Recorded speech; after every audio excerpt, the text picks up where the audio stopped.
So, Paul Newell's life in fishing. So, you started off pleasure fishing, then you joined a club, then went on to aquariums. Do you think moving up the ranks helped develop you as an angler rather than diving into it at the deep end at the top of the game like you see maybe a lot of anglers do these days? Yes, without a doubt. Even the club at the start, out of pleasure fishing into a pub club, it's the same now. I mean, even in your pub clubs, there's not even, that's a rude thing to say, but in pub clubs there are some very good anglers. You've got to sort through them a little bit, but you know, they become apparent. Yep. The one who wins the Shield every year, the one who wins the aggregate, he's your man. And then I wanted to get into match fishing, so I started entering 1 or 2 matches, not too successful in the early stages. And then the aquarium match group sprang up in the Redditch area, and there were some great anglers in there. Richard Kings, Nick Cowlin, Pete Royce. Obviously Pete Rice, who sort of followed a similar path to yourself in many respects, natural venues moving on to commercials. And there were some very good anglers in the aquariums. And you mentioned there that maybe not so successful in the early years. No. But it was very different back then. When you started fishing, matches weren't all over the place every day of the week. If you were to fish a match, it might be one day at a weekend, 60 to 120 anglers. Yeah. Every match you fished was a big match, pretty much. Yeah, they were. So you were 18 before you won your first open match? The very first match I ever won was when I was 14. And I was in the Redditch Basketball Club. And the captain said, we've got a club fishing match, he said. He said, and one of our fellas is ill. He said, it's teams of 3. One of our chaps is ill, he said, and he said, we don't think you can win it. He said, we don't think, he was a little bit, you weren't as good as him kind of thing, but anyway, we'll put you in if you fancy it. But yeah, put me down, yeah. So it was at Upton Warren Sailing Club, which is near Bromsgrove. And it was a real cold, frosty day. I still remember it now. I was 14 years of age, and he didn't really think I was good enough, this captain. It was quite, I love this is great, and he'll never forget it. There was a bright blue sky and a frost. Perfect for fishing. Yeah. And I knew this lake had got some crucian carp in there. There was some nice crucian carp. And so poor Noel being poor Noel, he throwed in half a dozen mashed up slices of crusts of bread. Pitched a few maggots on top. Anyway, I won the thing with 3 crucian carp for £1 9 ounces. Nice. That was the individual, the team event, everything, all by myself. And well, I was on my way then. Well, his word, I can't remember what his exact words was, but he wasn't, he didn't think I was really going to do any good, but he'd put me in. Wanker. So one of those people. Yeah, I know exactly what there was you a mean, few of them in the basketball club. They was a bit, 1 or 2 of them was a bit. But anyway, so the years went on, and I got to 18, and I think I hadn't. There was a fella called Roy Hall I was a big fan of. He was, when I knocked on his door and said, "Can we travel together?" And I'd never spoken to him up until then. And anyway, we travelled together for years. And but aged 18, I went up to Warwick, Grove Farm, and Hampton Lucy. They were big matches, 80 peggers, and it's a babbling brook really, but it's had its highs and lows over the years. But it was probably before the explosion of chub and dace, before the Warwickshire Avon really got going. You didn't expect to catch a lot really, And anyway, I won the match. And bear in mind as well, is at this time, casters was probably the invite. Casters and emceed. And everybody thought that you held the stick float back. You had to hold it back, and it had to go down, and it went down all jagged down the peg. It was bloody awful, to be absolutely honest. They never twigged that the best thing to do was to let the cowing thing run with the speed of the current. But that sort of become apparent as the years went on. But I can remember I fished bronze maggots. I fed casters with a bit of emceed, and I fished bronze maggots on the hook. And I think I pitched a few bronze maggots. Anyway, I won the thing with £5 14 ounces. Big fat gudgeon, some dice and some little chub. They was the start of the chub to come. £5 14 ounces. Listen, I mean, that was good enough in them days. That was great. There was a lot of fish there. And I remember these things put chips on your shoulders, and they're not meant to. It's the angling press, unfortunately. Yeah. I had a little piece. Paul Newell, up and coming matchman Paul Newell, aged 18, wins the Warwick Open with £5 14 ounces on a stick float, and it was about that big. And Tony Scott, he had half a page. And he came second. And he was second. But he did fish for England. Yeah. And I mean, I know Tony Scott personally now, and he'd probably have a chuckle about that. He might watch this, but as an 18-year-old, I was really pissed off. So you about just won your first big match. very first big Open. You're expecting a nice big spread. I wanted half the page. Yeah. And I expected him. Oh, and he had a picture as well. Yeah. And no picture. Oh, there was no picture, no. But I mean, in them days, we had two main journalists in our area. One was Gordon Holland, who was Angler's Mail, and the other one was Ken Cope, who used to do Angling Times. Both dead now. But my favourite was probably Gordon Holland. No offence to Ken Cope, he was good as well, but Gordon Holland knew his subject, and he would pick. He knew who was winning in the area. Be a big area, the Midlands area, you know. He would pinpoint a competition, and he would go and film you. He'd film you catching. He'd be right down the peg. He'd be off the skyline as well, like I do ask people to do often. and he would film you catching, and you'd have an action shot. Yeah. And he was.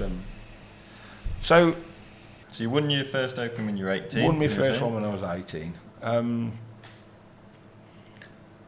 And then I think, I can't remember whether I was actually in the Aquarians at the age of 18. I might well have been in there, or it was certainly. It might have been the result of that win that I got the call up for the Aquarians. It could well have been that I was sort of spotted, if that's the word. Yeah. So yeah, it could. I can't quite remember, but I'm pretty sure it went along those lines. Yeah, and at that time, I understand you used to sit behind a lot of anglers.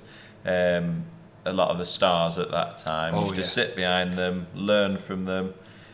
Do you feel that that's something that's a bit of a missed trick by a lot of young anglers these days? Obviously, it's a little bit different, well, quite a lot different, in that there's a lot of social media, there's videos, so I suppose that's how, like, for example, myself and Rich, often, obviously, because I'm out shooting features, and same with Rich, we're out and we can see them. But as young anglers, we'd look on YouTube if we wanted to learn something. And that's the sort of way. Back in your day, that was very different, because you didn't have YouTube or social media. No, you didn't have that. No, what you did. Do you feel that seeing it firsthand is something that maybe young anglers these days, or anglers in general these days, are a little bit stubborn to, maybe a bit big-headed to, in that they might, well, I'm good myself, I don't need to see firsthand from... They might be a little bit worried about Paul Knowles' theory about people watching, you know. I ain't exactly... I mean, don't get me wrong, I have got a bit of a reputation for telling people to sort of naff off, but I think that's been exploded. I think it suits the humour. Yeah. You know. Nobody told us to F off, and what used to happen was, for me personally, I was so enthralled in what I was doing And sometimes you'd think them fish had gone off for no reason, and you'd look back and there was a man stood up there on the school. You know, he was like, the river was running that way, and I used to say to one or two at 12, I'd say, can you see any fish? And I had people actually peering in the river saying, I can't see them, no. And I say, well, I fucking see you.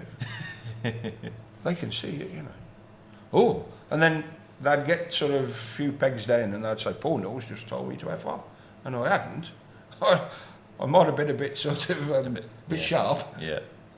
I think there is an odd occasion where I might have done, but go back to me. I don't want to be hypocritical here, because I used to do the very thing that I might be complaining about, but there's a way to do it. You know, you've got to approach them before the match starts, not during. Yeah. Ask the question. Would it be possible for me to sit and watch you today? Would you mind? And some will, some won't. I can't imagine many won't. So yeah, I would say they're missing a trick, because people my age, with all my experience, I can learn more in watching. I'm trying to think of an example where I did it recently. You mentioned Steve Hemingway's been a big help to you. Oh, without a doubt, Steve Hemingway. I've been, but I have actually been and watched one or two events recently, and you can learn more, you'll see more just in a practical sense, just out on the field rather than off reading books and looking at film and things. I mean, without a doubt, YouTube's great, especially for the smaller detail stuff. Yeah. So I suppose it's that decision-making aspect that it's hard to, be it in a written feature or be it in a video, trying to show something changing during the day and how you react to it. That's a lot harder to actually show or write about without seeing it for yourself. You said yourself a few minutes ago, Jamie Hughes made some decisions during that competition, and you wouldn't really get that on YouTube, wouldn't it? It wouldn't be an exciting thing to talk about. Oh, by the way, halfway through I decided to set a angler up. Actually, I got it a little bit wrong, and I should have done this at the start. So how many top anglers are going to sit there and say, you know, oh, I made a right pig's ear to that, and by the way, you know, they're going, most top men are going to want to come across as like being the... I got it right. Yeah, you know. Well, even if it's just a video in general, it's a bit more polished. You don't see all that nitty gritty behind it as well, do you? You see, for example, I mean, one of the things that I'm probably one of the worst things that I am. One of the things that I'm not really great at is fishing over grain bait, with pole fishing over grain bait. I'm much better with loose feed and catapults. But where you put your grain bait in your peg, I bet you even on the Evesham weekend there were some anglers there that think they're top of the game. I bet they stuck it in the wrong spot. Yeah. And I bet you if they stuck their hand up, I bet you if they say, bloody hell, nobody was right, you know, I chucked it in the wrong spot. And I mean, we're only talking about a yard. Yeah.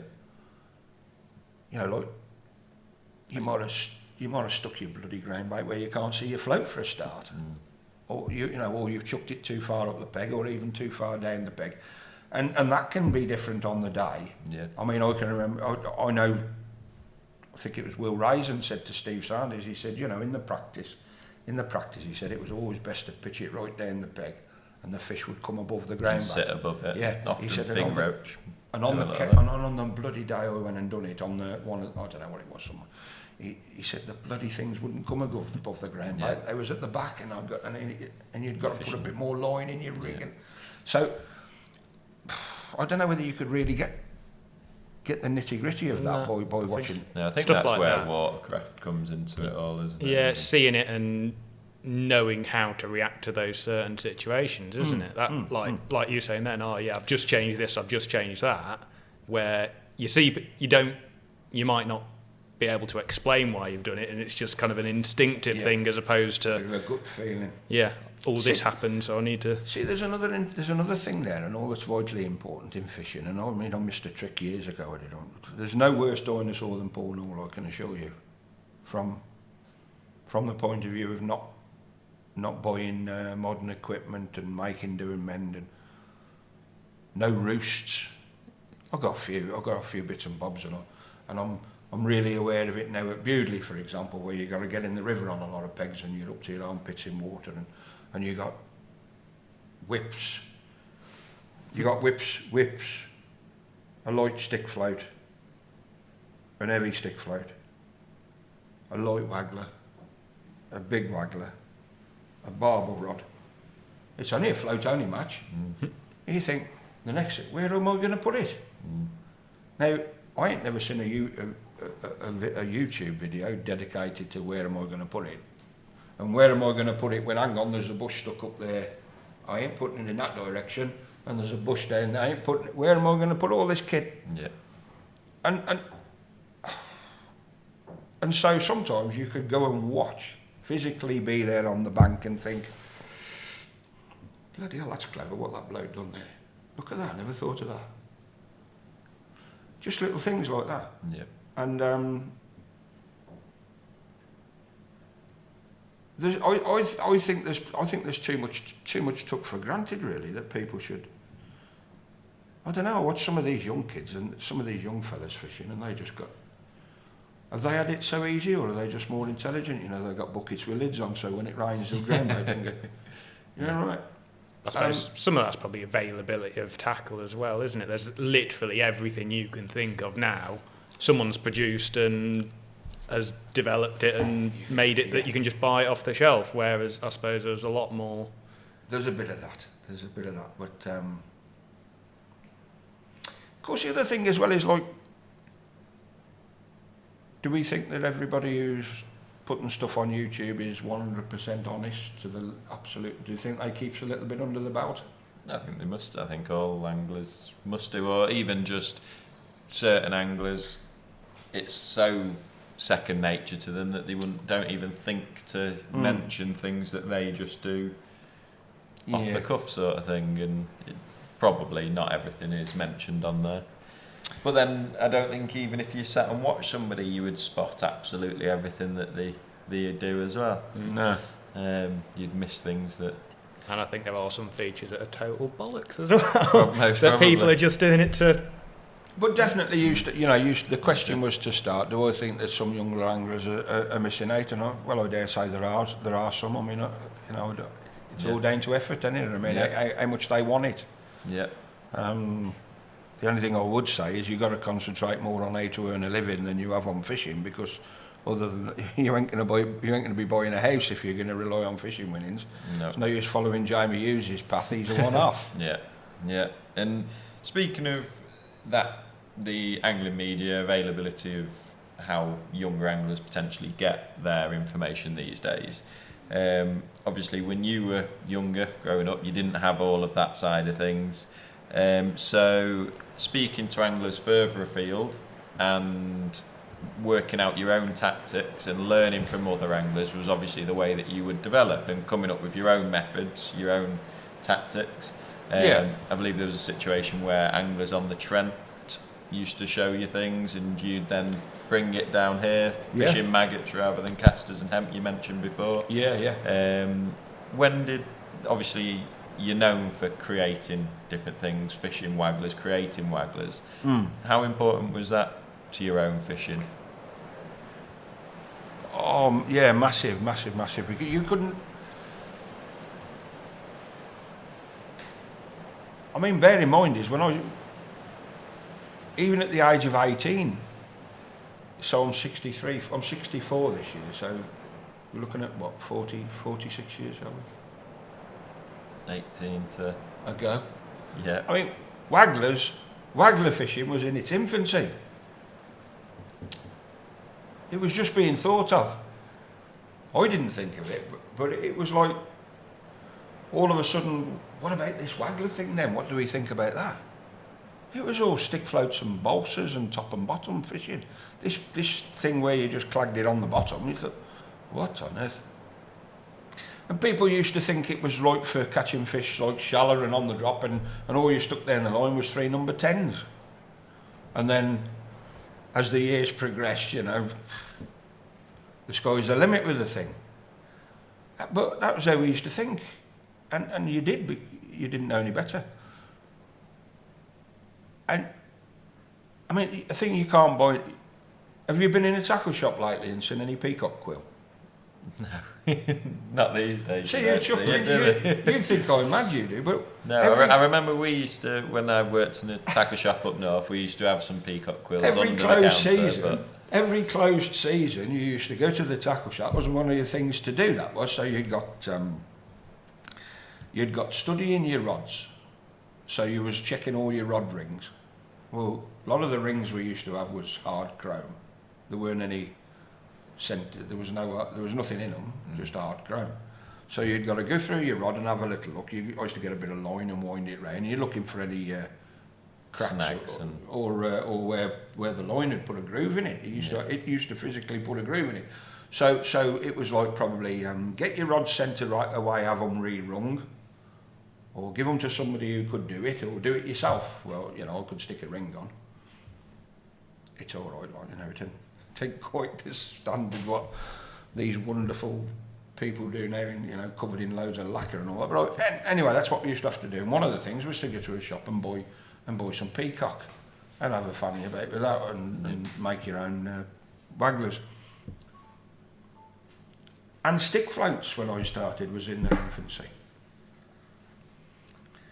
Some of the stick floats we used to get they were made out of garden cane. It was lightweight. And of course they was probably from a legacy of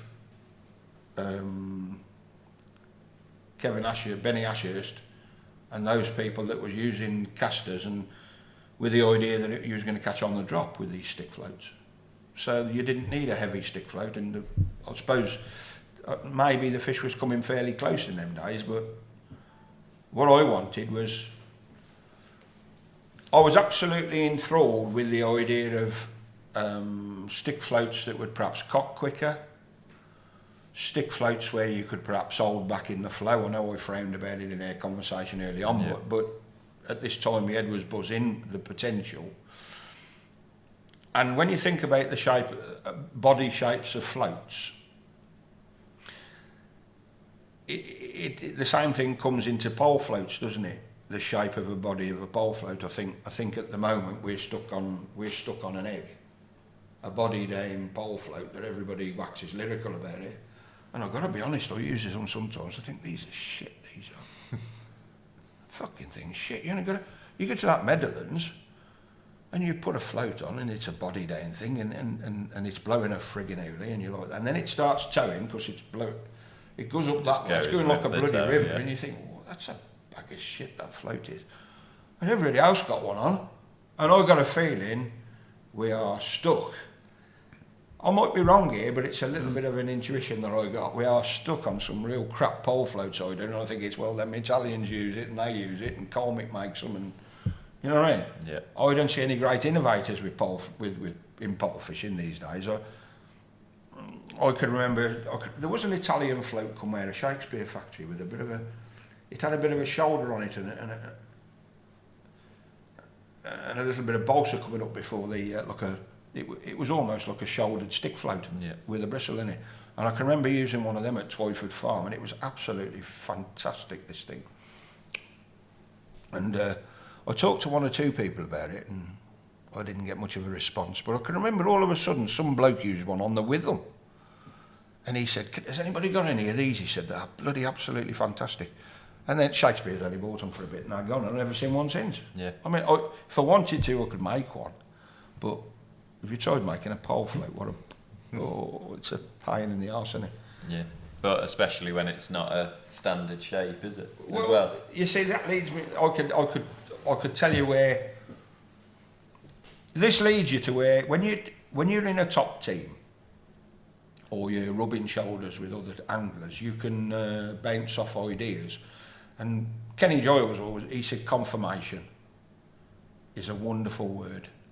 So you get an idea, comes into the head, and if you're in the top team, there was 13 in my team, I've got 12 possibilities to ring up and say, what do you think of this, what do you think?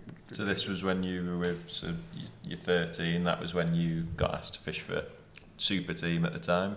Yeah. that were known back then. Cofton Hackett, was it, when you first joined? Yeah, before Shakespeare Super Team was formed, the top team, probably one of the top teams in the Birmingham area was Cofton Hackett. Cofton Hackett is actually the name of a place not far from here. Yeah. And it was basically brought up, I think, through the car industry from British Leyland. You got Clive Smith and Jimmy Ryder and Ken Giles, and I'm missing out on some people here because I came into it in the later days. But if you got asked to fish for Cofton Hackett, you was, And then the Starlet was invented as well, Mark Downes. Yeah. Mark Downes set up the Starlet sort of to beat Cofton Hackett. So they was like enemies really, in a. And did you fish for? Kind of way. Have you fished for both at some point through your later? Team fishing? Later on, I did. Before I was in Shakespeare Super Team, I actually did get into the Starlets team. Yeah. Yeah. Yeah, I had about a season and a half with Starlets. I used to travel with Steve. Bloody hell, I forgot his name. Top angler. I travelled a bit with Paul Downes as well. Yeah. We had a bit of fun. Great anglers, all of them. Great anglers. But I think I probably disagreed a bit with Mark Downes' choice of, with his choice one day, and that was me gone. I don't know what it was about. Yeah. Because you had 2 spells with Super Team, is that right? Was it that you joined, or was that, what's the difference between Cofton Hackett and Super Team? No, well, what happened was the same, or? No, what happened, you see, was this is the very, very early days of sponsorship you're talking about here. Yeah. Because, and I'm not going to sit on this programme and talk about who got sponsored first, but Clive Smith and Ken Giles were individually sponsored by Shakespeare Tackle Company, and they wanted sponsorship to come into team fishing. They wanted to form a team and get team sponsorship. So Cofton Hackett was probably disbanded, probably due to the Shakespeare Super Team being formed. Okay. But the very first sponsorship deal was only 6 anglers. I don't know whether that was a money thing. It probably was a money thing, I would think, at the time. Because they were, not only did they have 100% free tackle, but they had a little bit of money as well. It wasn't huge, but it was a retainer for bait and team events and everything. And the original 6 was Kenny Giles and Clive Smith. Steve Webb, who I believe works in Portugal now. Dave Williams. Dave Williams become a golfer. Clive Smith died. Kenny Giles goes fly fishing, still with us. Webby went to Portugal. Packed in for some reason, he was a wonderful angler. They all were. Dave Williams, phenomenal. And then the other 2 still with us is Tony Davis from Gloucester. Still fishes Evesham, Tony. Yeah, smashed me up earlier in the year, didn't he? Yeah, and had a little chuckle. Did he remind you? Did he? It Oh, was quite funny. He was smack banging between myself and Lee actually, Wright. you put a thing on Facebook did you got beat by some old bloke, and I put down? No, I put a video. I put up. I got beat by Tony Davis, venue regular, very good. And I did say, didn't I? No embarrassment getting beat by Tony whatsoever. He was in between myself and Lee Wright this day. Yeah. And it was in the Spring League, and I'd not been fishing the Gloucester Canal, to be fair, and I'd entered a team in the Spring League, like one of 4 Gordon League teams, and he drew in between myself and Lee Wright, and he's just caught bream, loads of bream, and myself and Lee Wright are either side. And he went about his business very quietly, and you didn't suspect anything, did you? No, I just couldn't. We just couldn't catch either myself or Lee Wright. We, to be fair, both myself and Lee came back with respectable points, but he smashed it up. Tony was he was one of the ones I used to go and sit behind at Hampton Ferry. Tony was, and his travelling partner was Max Winters, famous Max Winters from Gloucester. Packed in Max, so the swim feeder did him no favours at all. In his mind, he couldn't accept swim feeder fishing, and all the years of experienced float fishing that he'd built up, he couldn't accept it, and he packed in, which was a bit disappointing, really. I think he missed out a great deal, but anyway, it is what it is. But Clive Smith was the captain, and what Clive used to do was always pick travelling pairs, or that was his main aim, because he said that your travelling partner was like a lover in a man's kind of way. And they always used to say that Dave Williams always had to get Steve Webb up and put his socks on for him. But that's what you had. You had Ken, and Clive Smith and Ken Giles only live half a mile from here. They live next door to each other. Right. That's how keen they was fishing. They travelled together. Steve Webb and Dave Williams was from the Black Country. You know the Black Country? Yeah. That's where they were from. And then you had Tony Davis and Max Winters from Gloucester, travelled together. So that was the original 6. Now, I can only tell you that for me, and I was winning now, when this team was formed, well, I can tell you what happened was I actually picked the phone up and resigned from Cofton Hackett. I rang Clive Smith, the captain of the Birmingham national team, fished for England. I picked the phone up and resigned. And when I think back now, it was tragic, really. But what happened was my great mentor, Roy Hall, and Johnny Ellis, who died, good angler as well, Johnny Ellis, they set up a thing called Team Abu Fishing Tackle, yeah? Well, we all wanted sponsorship. Because if you were sponsored in them days, it meant something. It's not like now, you know. You see somebody walking around with, you know, like a drilling coat on, and he could be anybody, couldn't he? In them days, if you had a jacket on with a name, you probably won that jacket. You was awarded that jacket. You wasn't. Every Tom, Dick, and Harry didn't get this accolade. They was Tom, Dick and Harry. They was a club angler, and you was something. You had the colours, the team colours on. Yeah. When we was in Shakespeare, we had our stuff was made for us. I don't mean it was individually fitted, but it wasn't all on the peg for everybody to buy. Sandra Alcon caused all this. Sandra, thank you. You know, so we wanted to be sponsored. We wanted Free Fishing Tackle. We wanted our team, and Roy Hall said, "Son, we're on our way now. We got sponsorship with Team Abu. You'll have to pack in. You'll have to resign." So I picked the phone up and resigned with Clive Smith. But the reason was that he'd had his team of 6, you see.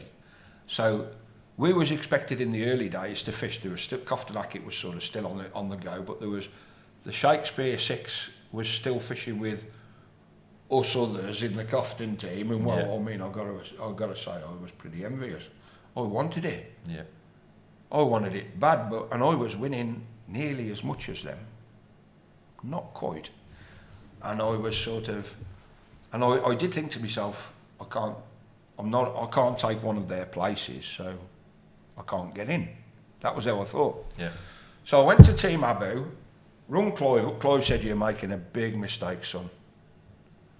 Well, I didn't. I was only 20 and a bit, you know. "You're making a big mistake," he said.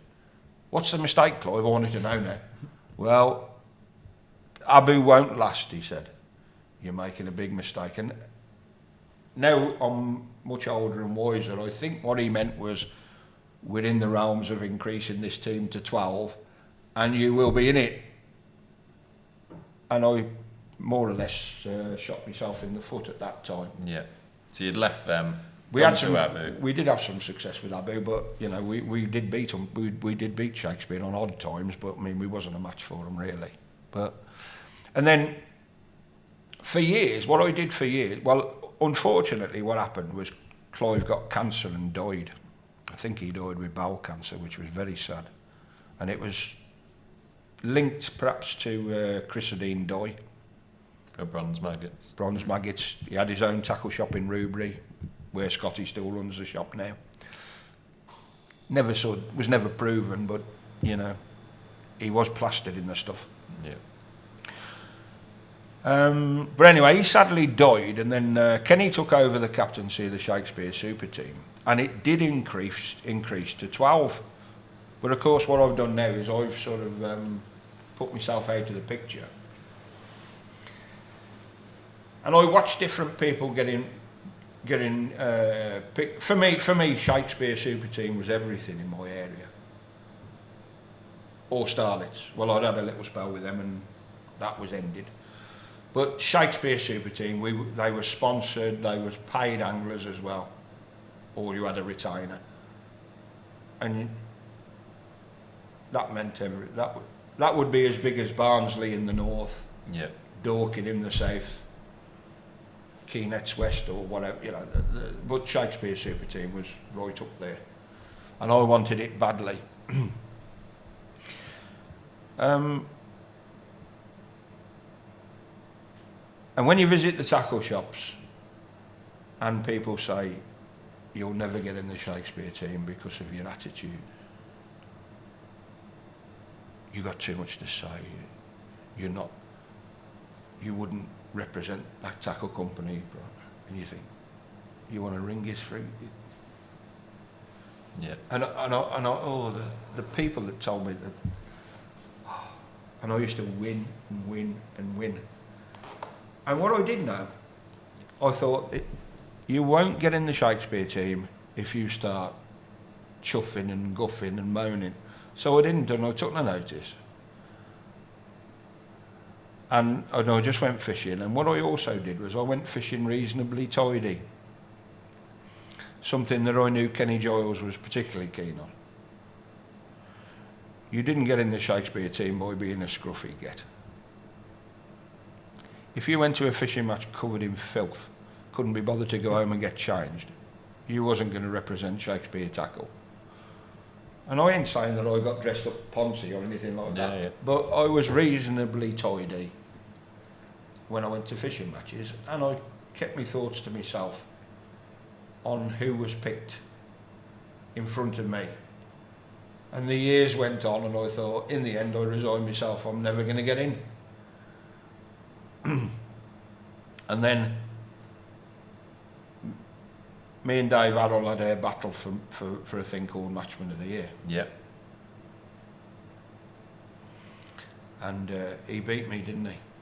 You were second. Dear oh dear. That was pretty gut-wrenching, that was.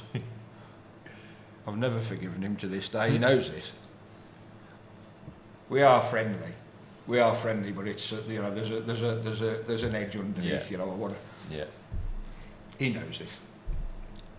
We still have a laugh about it. We had a little bit of a thing on the River Thames last year. He beat me on the end peg, and he come and congratulated me, and I told him. But I'm not always the most humblest of persons on the bank, but never mind. Anyway, we could have a drink and a laugh about it later. But anyway, where was we now? Lost my school of thought a little bit. Matchman of the Year. Yes, I'm waiting for the call for the Shakespeare team. And also at this time, there was a thing called the Dutch Classic. Now, bear in mind as well, there was the Troubles in Northern Ireland. Nasty. There was... The bomb went off on the car park, wasn't there, at the pub? And a lot of match anglers in England wouldn't go to Ireland at this time.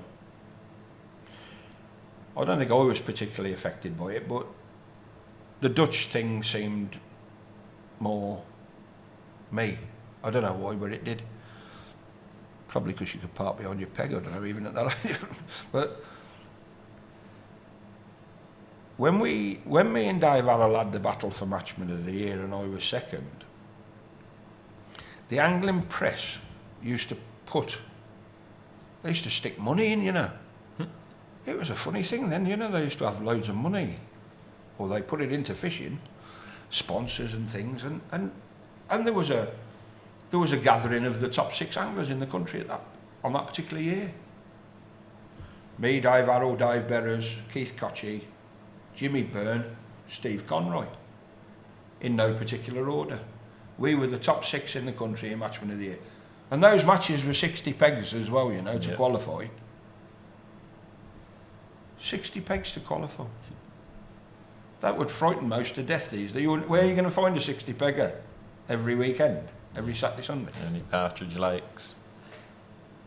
But the result of this this competition was a week's holiday in Holland, and there would be the format was a pole match, a feeder match, and a waggler match.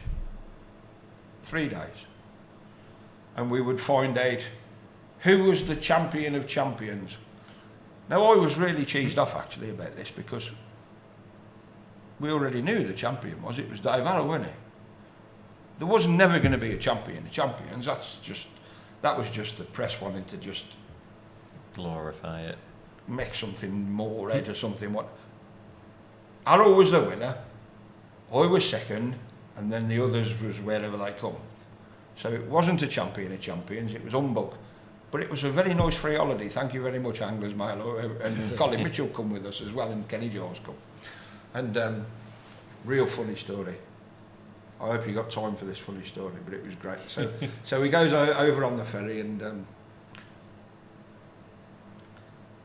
I think to say I was disappointed would be an understatement. I think I was.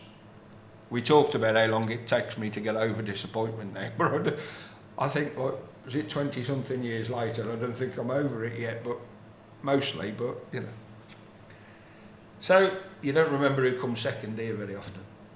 So we get over in Holland.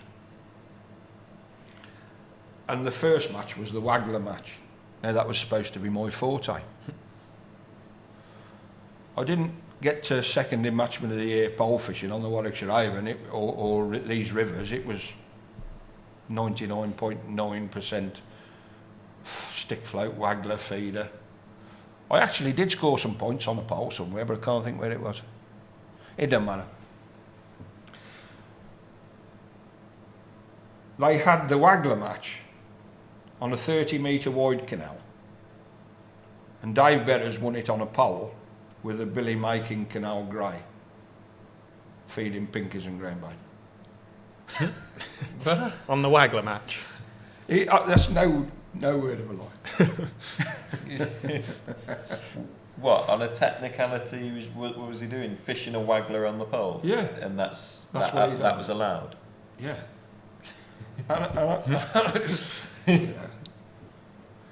Bending the rules to the absolute limit.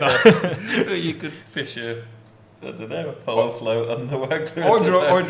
I drawed a good peg on it, because on this bit of canal you wanted an outlet into a big lake, and you drawed a flyer there, Paul, and I still got a picture of me sat there on my old box fishing this waggler. I had 20 odd pound. I was all right. I think Betters won it, and I think Dave Arrow was second. I might have been third or something, but I might have been last. I can't remember. It doesn't matter. But I always remember feeling pretty sort of peeved about that. You know, I'm always fucking do it. You know, waggler fishing. He's caught on us. You don't remember a Billy making canal grey, do you? See, I don't realise who I'm talking to, do I? Some of the viewers and listeners you remember will Billy? You remember Billy some of these people that's watching will remember a Billy. It was a beautifully, I mean, it still is a beautifully slim, all balsa float. I used to fish them on canals with rod and lines before. Yeah. You know. And the next match was the pole match. Now, I've got to tell you, I was a pretty much, what's the word? Crap pole angler. Dear oh dear, Steve Conroy will tell you the story. He sat there next to me, and I've got this idea in my head. I'm thinking it's going to be like Ireland, and you're going to fish something to hand and big floats and all that. And I'm trying to set it up on the day, and then I realise my pole ain't going to do it. And Steve Conroy's from a predominantly pole area of the country, and he used to do Ireland, and he fished fantastic. He had 56 pound of bream next to me. I think I had 13 eventually. And I thought, you made yourself look pretty stupid there. I'll never forget, we still have a chuckle now, me and Steve Conroy. I made up for it since. I won a few bobs since, but there we go. But I can, you know. So I'm lying well last on this. Champion of champions, I'm second in the country, but I'm well last. Now then, it's on weight overall. And we come to the final day, and I'm going to redeem myself now. It's the feeder match. And we get to a massive lake. And I mean, you can't see the far bank. it's monstrous. You just can't, it's like an inland sea, and we're on these gravel beaches. And out in the lake, about 30 yards, something like that, there are these great big timber pillars sticking up. I don't know, there's a gap between them, whatever, I don't know. 5 metres, 6 metres. And there's a boating club up there. And this is the feeder. This is the spot for the feeder match. And there was a big mist when we started, and then the match started anyway, as we started, these women, predominantly women, started to come down to the gravel beach. Now bear in mind, is like, I need £100 to win. But it's Holland, and I'm up for this. And I used to be reasonable on a feeder as well. Well, I mean moments now, but you know. And I mean, anyway, it's all sat there motionless. Nobody's catching it. Jimmy Byrne got one up there. Then I got one. Then I got another. Nobody else is catching anything. Well, the all proper bream, are they? Oh, big bream, yeah. And down these women come. Nice looking women, very pleasant. Loads of little children with them. And they got no bras on. They were topless, bare-breasted beauties. And there's my tip rod there. And your other tip rod was going right round. it wasn't goon, not goontag, or what, I can't think what the Dutch word is for good morning, and you know. They're splashing the children on the end of my quiver tip rod. And I just thought, well, you never know, like, you know, I'm sort of having a look and watching the tip and having a look. Dave Betters has jumped off his box. Oh, I'm not fucking well having this. This is an absolute farce. I ain't having none of this. My kit's going to get broken. And they cancelled the match. I was absolutely horrified. You were flying at this point. I got 2 bream, Jimmy Byrne's got 1. And I thought, I only got to catch £100 to win this thing.